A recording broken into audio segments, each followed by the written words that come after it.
This is the evidence of free activity for bimester 4, grade 10, an English evidence, and it's for Hommik. Recently, an award-winning movie has come out in the stages of Hollywood. Okay, yeah, maybe not Hollywood, but yeah, a great and famous and very expected movie has come out, and its name is Shogun.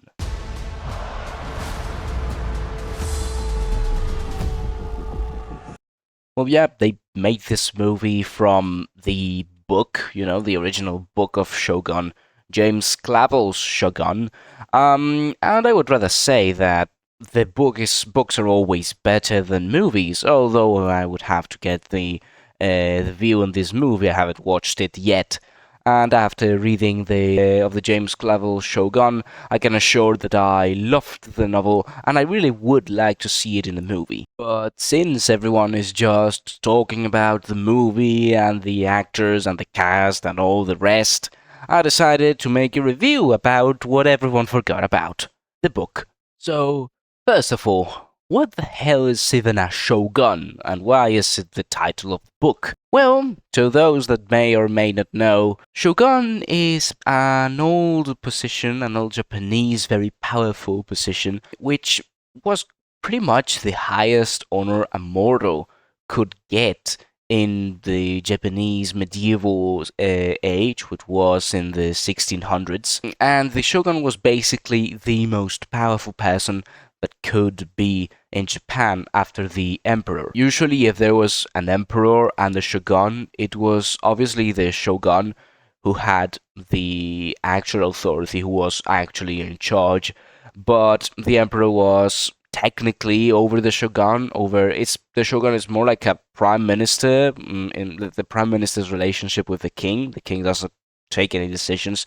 It's actually the shogun who runs the country. So, for starters, what's the book about? This book portrays the history of an English sea captain, John Blackthorne, as when he shipwrecked in the coasts of Japan. He had a mission to discover the Straits of Magallanes, which were only known to the Spanish and Portuguese, who had a monopoly in the East India trade, and the British and Dutch had nothing of it. Blackthorne manages to find this path and eventually reach the coasts of Japan. However, he shipwrecks and he is picked up by the locals and begins his great adventure with the Japanese locals and the Portuguese people that already lived on the island and tried to Christianize it. The destiny of this young daring pilot, along with the survivors of his ship, were to be decapitated publicly, very relevantly, but a turn in events and a demonstration of this captain's braveness and also genius, Blackthorne transforms from just being a barbarian to being actually one of the most important pieces of the Japanese politics. The Portuguese wouldn't like this to happen because John Blackthorne for them is a heretic. And also, Portugal and Spain are at war with the Dutch and the English. So immediately when he is received at the Japanese island, all the Portuguese accuse him of being a pirate, a heretic, and that he is simply a liar. Who are you? I'm Father Sebastian, and you are a heretic Dutchman pirate. You're going to die. May God burn you in hellfire for all eternity.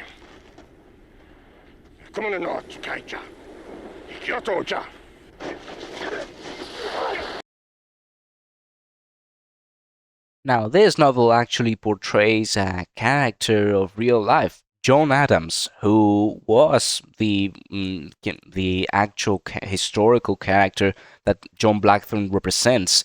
And he actually had the same story than John Blackthorne, only that, of course, for the sake of the novel, Clavell has changed some facts. Future Shogun Tokugawa Ieyasu actually received him and talked a lot with him.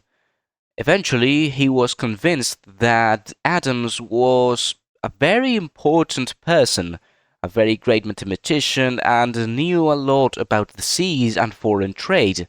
He considered him too important to just behead him, and decided to keep him as one of his closest advisors. The cannons that the ship that Adams had were very important in future battles that Ieyasu fought, and those cannons were actually one of the most decisive factors that made Ieyasu win the war against his opponents, allowing him to become shogun.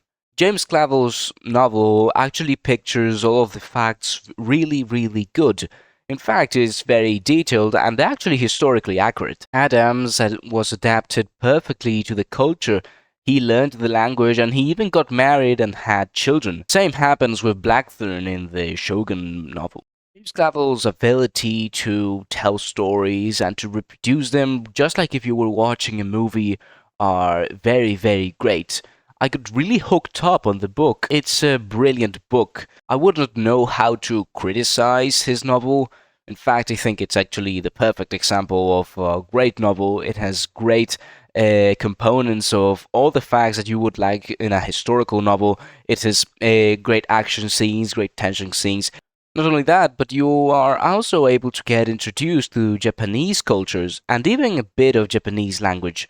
In fact, the actual intent of the book is just to teach an average Western person a bit of Japanese and Oriental culture. I don't want to make a spoiler to the viewers, but yeah, I do have to go over some of my favorite scenes. There are very good scenes that made me laugh a lot. There are other scenes that make it really, really interesting and just hook you up right on. And there are other scenes where you almost think that you are Blackthorn himself. You feel his feelings. You feel his preoccupations when he's excited.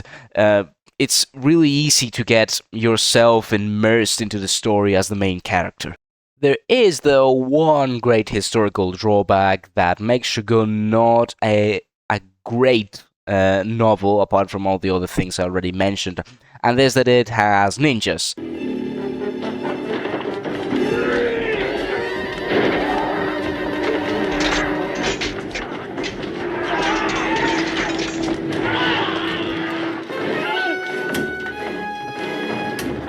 And yeah, ninjas weren't actually real to those who may not know.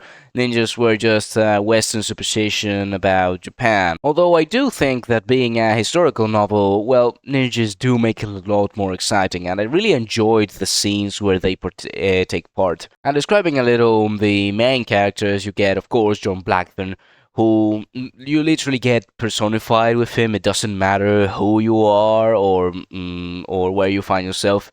Blackthorn is it's very clear that James Clavell wanted yourself to get identified with the main character.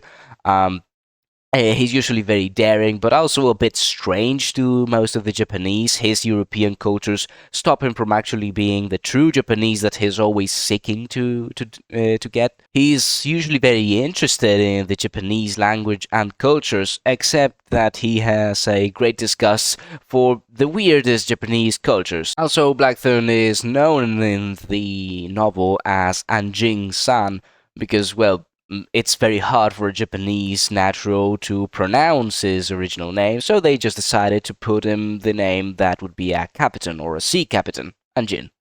Then you have Lady Mariko, which is Blackthorn's crush, let's say, in the end.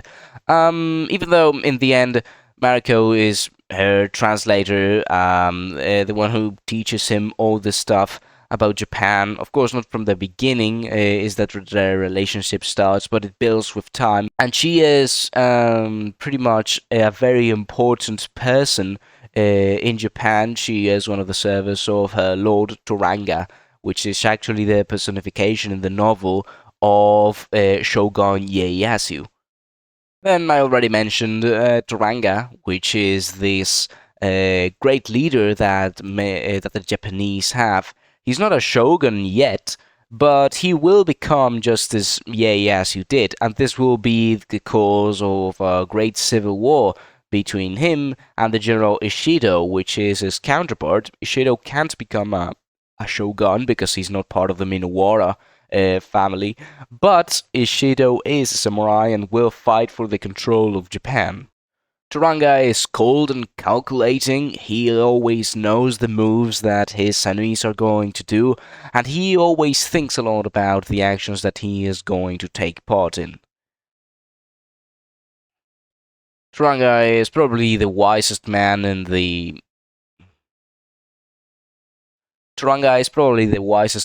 novel, and actually very, very strategist. And there are a lot of other characters which I won't go over because, well, else the video would be too long. But all of the characters represent different personalities in the Japanese culture, but all of them have a very respectful sense of honor, a very dedicated view to their justice and to the way that they think is better to do things.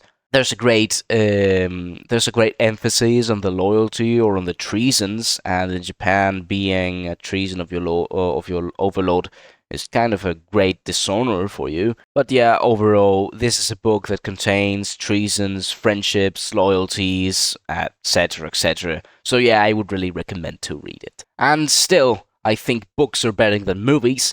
So yeah, go read the book before spending money on watching the movie. Well, this has been today's video. I hope you've liked it, and I really hope that you go and read Shogun. It's just a wonderful book, and I am 100% sure that you will read just a few pages and you will already want to finish it in just one day. I'm one of those people that finishes books in just one day.